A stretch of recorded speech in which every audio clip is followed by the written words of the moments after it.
Salut tout le monde, c'est Timbody. Aujourd'hui on se retrouve pour une vidéo plus pratique que théorique.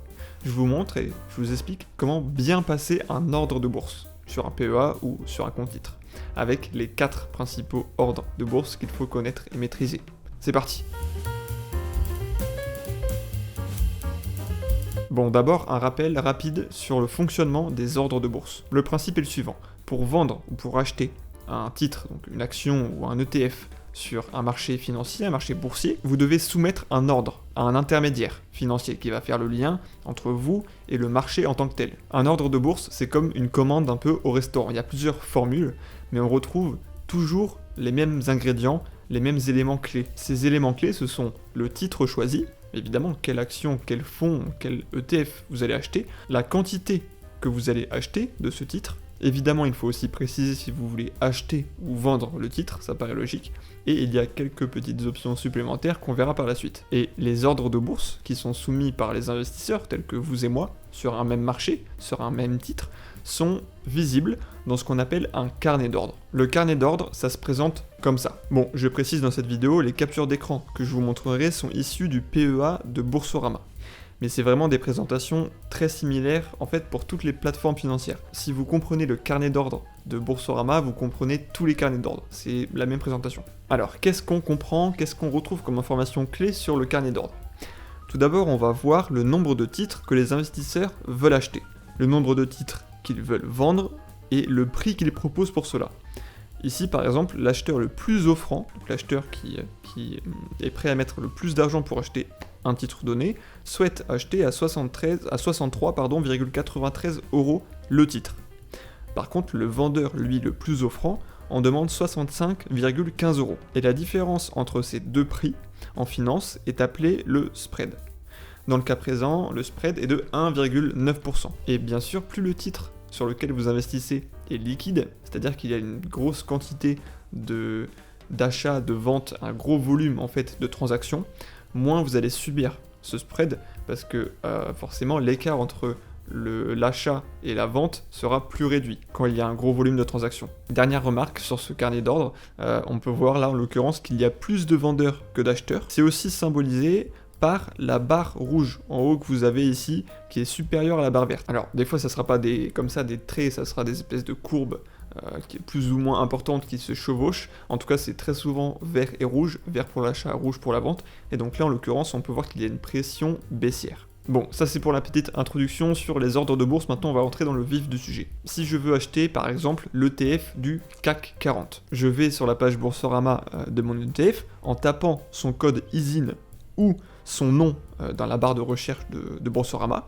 Alors vous tombez là-dessus, donc vous retrouvez la performance du jour de l'action ou du fonds, la catégorie du fonds ou de l'ETF, ici Action France Grande Capitalisation, logique puisqu'on est sur un ETF CAC 40, et bien sûr on retrouve notre fameux carnet d'ordre. Il est temps que je vous présente le premier type d'ordre, l'ordre le plus connu, c'est l'ordre au marché. L'ordre au marché, vous le retrouvez aussi des fois sous le nom de ordre ATP pour at the price, c'est-à-dire ordre au prix du marché. C'est un ordre où on dit voilà je veux acheter ou je veux vendre maintenant, sans attendre au prix qui est fixé par le marché. Et donc peu importe le spread, vous vous rappelez le spread, l'écart entre l'achat et la vente, peu importe le spread, je vends ou j'achète maintenant. Bon, quels sont les avantages, un peu les inconvénients de ce type d'ordre, l'ordre au marché? L'avantage c'est que vous êtes sûr que votre ordre va passer maintenant, c'est-à-dire instantanément. Et j'entends aussi par là que vous allez acheter le nombre de titres que vous avez décidé d'acheter. Ça, c'est sûr. En plus, c'est simple et c'est rapide. L'inconvénient principal, par contre, c'est que vous ne maîtrisez pas le prix auquel vous achetez vos titres. Dans le cas d'un achat, par exemple, vous allez acheter, en fait, quand vous achetez au marché, au prix que demande le vendeur. Si on reprend le carnet d'ordre, vous voyez que le prix que demande le vendeur n'est pas le même prix que est prêt à acheter l'acheteur le plus offrant. Donc vous, en faisant un ordre au marché, vous allez vous aligner sur la vendeur. Donc vous comblez en fait le spread, l'écart entre l'achat et la vente. Ça, c'est vous qui le payez en fait. Aussi, ce qu'il faut savoir, c'est si vous voulez acheter plus de titres que ce qui est proposé entre guillemets au prix du premier vendeur. Alors, qu'est-ce qui se passe dans ce cas-là?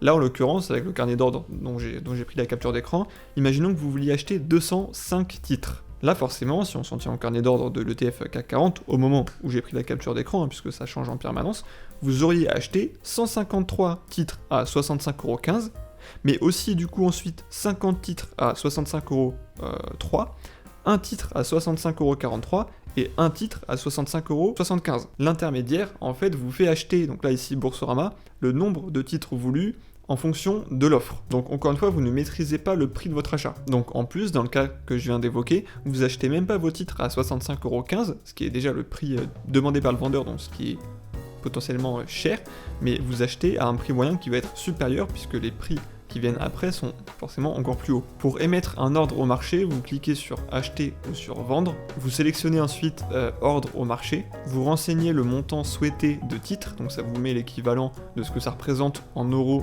juste à droite, et vous cliquez sur valider. Ensuite, ça vous met un récapitulatif avec les frais du passage d'ordre, et vous recliquez sur valider, et c'est terminé. En fait, c'est très facile. Ensuite, deuxième type d'ordre très connu, et peut-être pour moi le plus utile, le plus important, c'est l'ordre à court limité. Dans le cas d'un achat, par exemple, qu'est-ce que ça veut dire l'ordre à court limité? Ça veut dire je veux acheter à maximum tel prix. Je ne veux pas acheter au-delà de ce prix-là. Donc forcément, l'utilité, ça va être de placer une limite qui est en dessous du prix demandé par le vendeur. Sinon, autant faire un achat at the price, c'est-à-dire au prix du marché. L'intérêt de faire ça, c'est de payer moins cher les titres qu'on achète, et donc forcément d'être plus rentable sur son achat. Il y a deux choses qu'on peut faire avec ce type d'ordre. Premièrement, on peut devenir l'acheteur le plus offrant. On peut être tout en haut du carnet d'ordre côté achat, tout en ne comblant pas le spread, c'est-à-dire tout en ne donnant pas au vendeur le plus offrant ce qu'il veut. Si on reprend notre carnet d'ordre de tout à l'heure, de Boursorama, ça revient à placer un ordre d'achat de X titres, on s'en fiche, à 64€, par exemple. Juste au-dessus de l'acheteur le plus offrant, mais bien en dessous des 65€ et quelques, je ne me souviens plus, proposés par le vendeur. Et généralement, ce qui est bien, c'est que quand vous êtes l'acheteur le plus offrant, comme dans ce cas-là, ou le vendeur le plus offrant, votre ordre va être exécuté rapidement. Pourquoi? Parce que si un autre investisseur fait un ordre au marché, le premier ordre qu'on a expliqué dans cette vidéo, en fait il va tomber sur vous. Il va exécuter votre ordre à vous. Pour résumer, si vous êtes l'acheteur le plus offrant, donc ici, sur le carnet d'ordre, et qu'un vendeur place un ordre au marché, votre ordre d'achat passera au prix que vous avez fixé, grâce à l'ordre à court limité. Vous achèterez donc moins cher. Alors la deuxième chose, évidemment très connue à faire avec l'ordre limité, c'est de placer un ordre bien en dessous du cours actuel. Par exemple ici à 63,40€, car vous vous dites que le cours de l'action va baisser, et qu'à partir de ce prix, vous êtes ok, vous êtes prêt à acheter, car vous trouvez ça raisonnable, ou vous avez fixé ce prix-là dans votre tête, vous voulez pas acheter plus cher que ça. Donc vous décidez du prix auquel vous achetez. Ah oui, et dernier énorme avantage, un ordre à court limité, ça reste dans le carnet d'ordre tant qu'il n'est pas exécuté. Un ordre au marché, lui, il est exécuté directement. Soit il est exécuté, soit il y a un bug, mais ça peut pas attendre. Alors qu'un ordre à court limité, si vous le mettez en dessous du prix actuel de transaction, il va rester dans le carnet d'ordre. Et donc l'ordre peut passer quand vous n'êtes pas devant votre ordinateur, quand vous êtes au travail, quand vous êtes en train de dormir, que sais-je. Si le prix atteint le seuil que vous êtes fixé, l'ordre passera. Et ça, évidemment, c'est un gros plus. Ça vous oblige pas à être devant le cours de l'action, devant votre ordinateur. L'inconvénient, vous l'aurez peut-être compris, c'est de ne pas voir son ordre être exécuté, ou du moins en partie. Si le cours de l'action ne monte pas ou ne baisse pas, tout simplement, comme on l'avait imaginé. Pour effectuer un ordre à court limité, c'est tout pareil que l'ordre de marché, sauf qu'on clique sur ordre limité, et qu'on renseigne une limite juste ici dans cette case. Troisième type d'ordre, l'ordre à seuil de déclenchement. Là, c'est simple, on se dit, je veux acheter ou vendre à partir de tel prix. C'est un petit peu en fait la logique inverse de l'ordre à court limité, même si ça peut paraître similaire. Prenons l'exemple d'une vente, par exemple. On avait parlé d'achat, là prenons l'exemple d'une vente. Avec l'ordre à court limité, on se dit, ok, je veux vendre, mais que si on atteint 66€ par titre, par exemple. Mais je ne veux pas vendre moins cher que ça. Alors que l'ordre à seuil de déclenchement, là, on se dit, ok, je veux vendre si le cours de l'action passe en dessous de 63. À partir de ce moment-là, je veux vendre. Là, on est plutôt dans une logique défensive. On veut protéger nos plus-values et limiter les pertes, en fait. Ça peut tout à fait être utile pour se protéger d'un marché avec une forte volatilité ou d'un marché baissier qu'on n'aurait pas réussi à prévoir. On se dit, je vais mettre un ordre à seuil de déclenchement au cas où ça baisse. Et comme ça, on sécurise nos plus-values. En fait, dans le cas d'une vente, l'ordre à court limité, on va plutôt le placer au-dessus du cours actuel. Là, par exemple, on va placer notre ordre à 66. Si on atteint 66, je vends. Alors que l'ordre à seuil de déclenchement, on va devoir le placer en dessous du cours actuel. Par exemple, comme je l'ai dit, à 63, pour limiter les pertes. Donc c'est deux logiques inverses. Pour effectuer ce type d'ordre, tout simplement, vous choisissez ordre à seuil de déclenchement et vous renseignez un seuil. Attention, je précise, si le marché arrive au seuil que vous avez fixé, votre ordre devient comme un ordre au marché.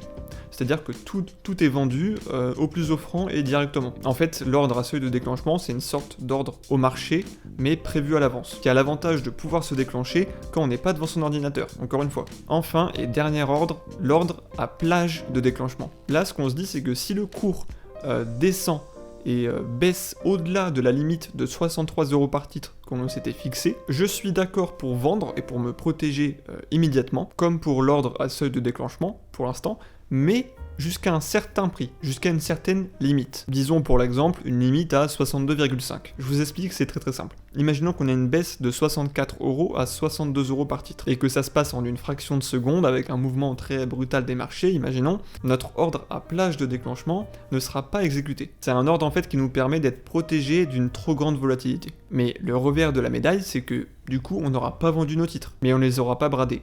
C'est un choix à faire, c'est un arbitrage, une différence de philosophie entre l'ordre à seuil de déclenchement et l'ordre à plage de déclenchement. Pour faire ce type d'ordre, encore une fois, vous cliquez sur ordre à plage de déclenchement et vous renseignez votre seuil, mais aussi la limite à partir de laquelle vous n'êtes plus d'accord pour acheter ou vendre, une fois que le seuil a été dépassé. Bon, ces deux derniers ordres, c'est aussi pour votre culture financière que je vous les présente, parce que ça peut être utile et important de les connaître. Mais en vérité, l'ordre à cours limité, et aussi parfois l'ordre au marché, la combinaison des deux, sera en fait largement suffisant dans 99% des cas, sauf si vous êtes très expérimenté déjà. Et petit mot de la fin, je voulais vous dire que bien que je propose ce genre de vidéo un petit peu plus trading, un petit peu plus actif dans les marchés, je trouve que ça peut être utile, c'est bien de le savoir, mais je prône toujours sur ma chaîne un investissement passif, régulier, sans essayer de timer le marché comme ça, non, en fait de faire des paris. Au final, selon moi, vous pouvez très bien faire des ordres au marché sur un PEA pendant toute votre vie d'investisseur sans que ça vous porte préjudice. Et pour ceux qui se demandent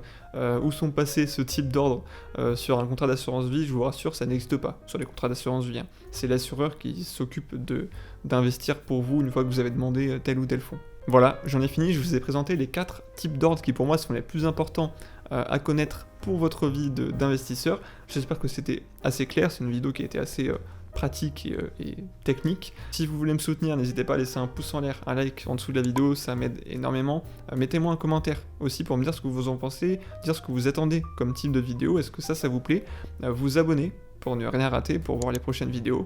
Et moi je vous dis au week-end prochain. Salut!